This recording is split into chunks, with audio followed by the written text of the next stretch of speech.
And now that everybody's reunited, they're all starting to get back into the groove of being together. The X-Men spend some time training in the Danger Room. Cerebro's contact alarm. Later, the Cerebro scanner alerts the X-Men when it picks up 2 new mutants, one in Chicago and the other in New York City. What is Cerebro? Cerebro is a device that can be used by telepaths, and it amplifies mind energy and can find mutants using the power of psychotronics. It was first introduced all the way back in X-Men number 7, where it was originally created by Professor X and Magneto, but later amplified by Beast. At first, it operated off of punch cards in Xavier's office, but later it becomes a giant spheroid room. So when the X-Men aren't trying to stop other mutant villains from taking over the world, they like to take on the responsibility of using Cerebro to try to find and recruit new mutants, because at this point in history, mutants are a new thing, okay? So a lot of people don't even know about them at all. And so if you are one, you might not have any clue of what's going on. She's been having these headaches for weeks now. The attack's steadily increasing in frequency, duration, and intensity. This one's the worst ever. Please, God, I'm only 13 and a half. I can't be dying. I'm in the living room? How'd I get here? Last thing I remember, I was lying on my bed. So what the X-Men try to do is find these people, tell them about their powers, tell them that they're mutants, say that we're mutants too, and offer them the chance to join the X-Men so Xavier can teach them how to use their powers responsibly if they want to join. So the X-Men decide to split up into 2 teams to find and possibly recruit the mystery mutants. But unbeknownst to them, the Hellfire Club has secretly placed a tap on Cerebro in order to scoop up the new mutant recruits for themselves. The Hellfire Club has a tap on his precious Cerebro, and every scrap of data in its memory banks is ours for the asking. What's your next move, Shaw? We'll contact those mutants, just as Xavier plans to. Only the Hellfire Club will get there first, and recruit them, by hook or by crook. So Xavier, Wolverine, Storm, and Colossus decide to go to Chicago, where they find Kiddy Pride, a 13-year-old Jewish girl who can phase through solid matter in her first appearance. So exciting. We got black kids in my school, Aurora, but none of them look like you. I mean, you know, white hair and blue eyes. So far as I know, Kitty, I'm one of a kind. And so are you. You mean because I'm so smart? No, something else. Kitty, have you ever heard of the X-Men? This ain't no library, fella. You want to read the magazine? Buy the magazine. I don't like being tapped, bud, or ordered around. Wolverine, no. I don't like people reading without paying. Want to make something of it? I thought you'd never ask. Wolverine, behind you! Telepathic force bolt assaulting our minds. With a smile, Emma Frost, the White Queen, watches them fall. They're unconscious. Load them aboard the hovercraft. Yes, ma'am. But are captured by the White Queen Emma Frost and taken to Frost Industries. Also first appearance. What's White Queen do? Okay, so White Queen is a member of the inner circle of the Hellfire Club. She is also a very powerful telepath, and she's kind of a snobby bitch.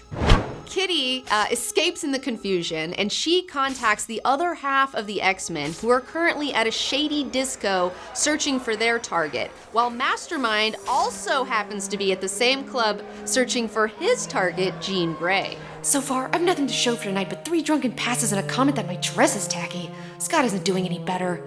I wonder if Cerebro could have made a mistake. Excuse me, miss. I was right. It is you. Hello again. Do you remember me? I'm Jason Weingard. We met in Stornoway. Oh, yes, So on the dance floor, Mastermind casts a new illusion into Jean's mind where she once again becomes Lady Grey, now reliving her wedding ceremony to Weingard, where she's revealed to be the Black Queen of the Hellfire Club of yesteryear. Oh, may she reign! Before passionately kissing her new husband, when all of a sudden Jean snaps out of it and finds herself kissing the man from her time slips in the here and now. And Cyclops is like, what the fuck? But is immediately interrupted, cannot confront her, when the mutant that they're searching for comes on stage, and surprise, it's Dazzler in her very first appearance.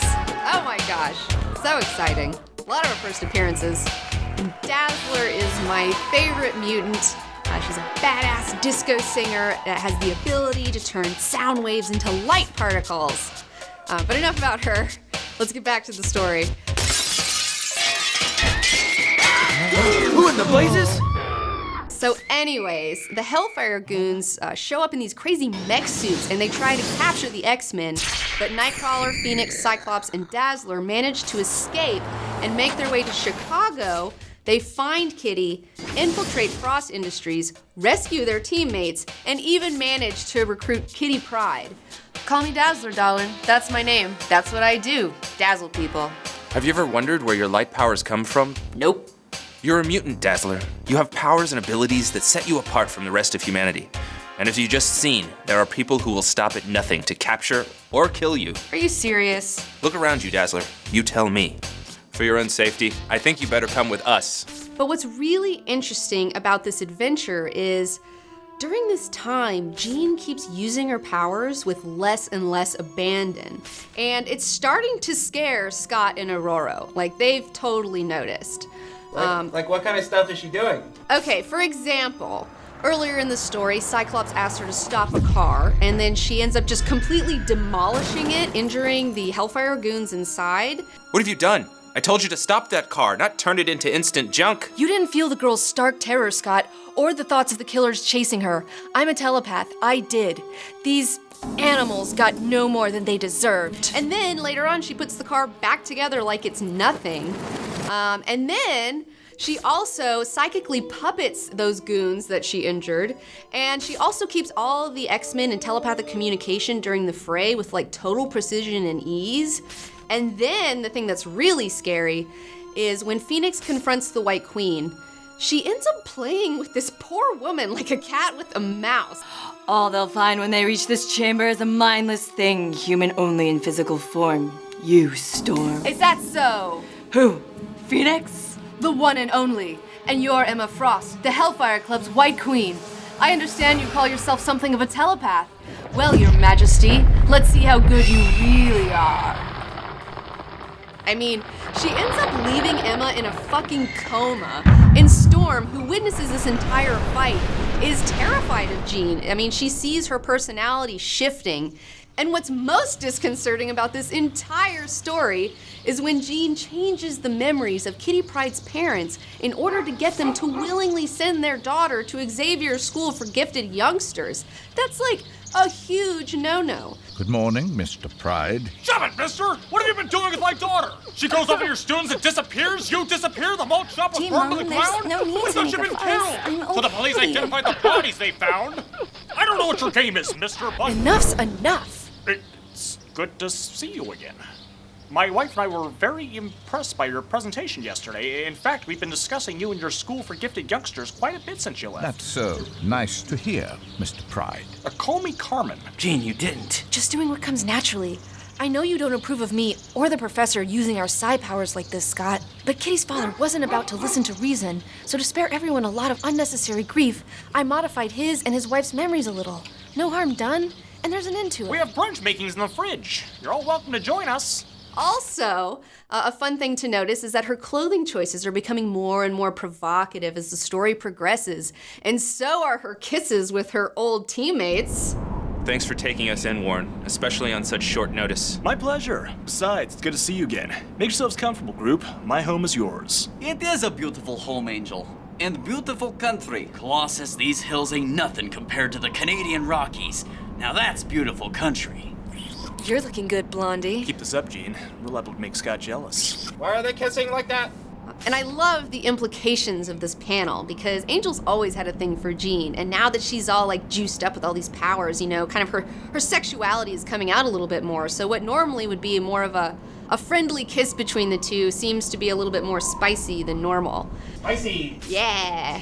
But this aside, the X-Men have come to New Mexico to stay with Warren because Cyclops suspects that the mansion is being spied on, which he's totally right.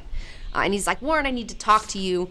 So Angel flies them both to the top of a butte and they talk in private. And Scott confides in him about what's happened in New York and Chicago, how they believe the Hellfire Club is behind this recent string of attacks. And Warren surprises Scott when he admits that he himself has a membership to the Hellfire Club that he inherited from his father, and that he's even been there with his girlfriend Candy, and that he thinks it's just a risque club for rich people and doesn't believe Scott that they're behind anything. Now, before Scott can tell Warren about how he's worried about Jean, Phoenix flies up with a picnic basket, and Angel totally takes the hint and makes himself scarce, while Jean and Scott finally get to share some much-needed alone time. You're brooding. It's what I do best, and I've got a lot on my mind. Didn't you hear me? It's time for a break. Stop being Cyclops, leader of the X-Men for a while. Try being Scott Summers, lover of Jean Grey. Who knows, you might even enjoy yourself. And this moment is one of my favorite moments in this whole story. It's so romantic. I absolutely love it. So, while they're on top of this butte in the middle of the desert all by themselves, the sun is setting, they're completely alone, and Jean decides to casually just take off Scott's visor, and he freaks out, and he's like, "What are you doing? I could totally kill you." And she's like, "Open your eyes, baby. I can hold him back with my Phoenix power." And so he does, and she gets to see his face for the first time without glasses.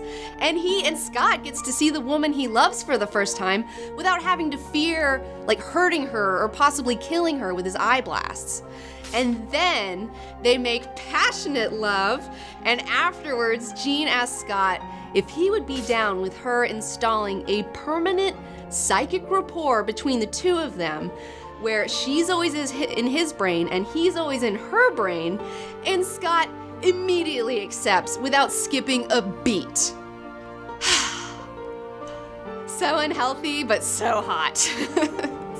Super toxic. That should never happen. Like in the real world, that would be like the worst idea ever. But like in the comic books, it's so hot.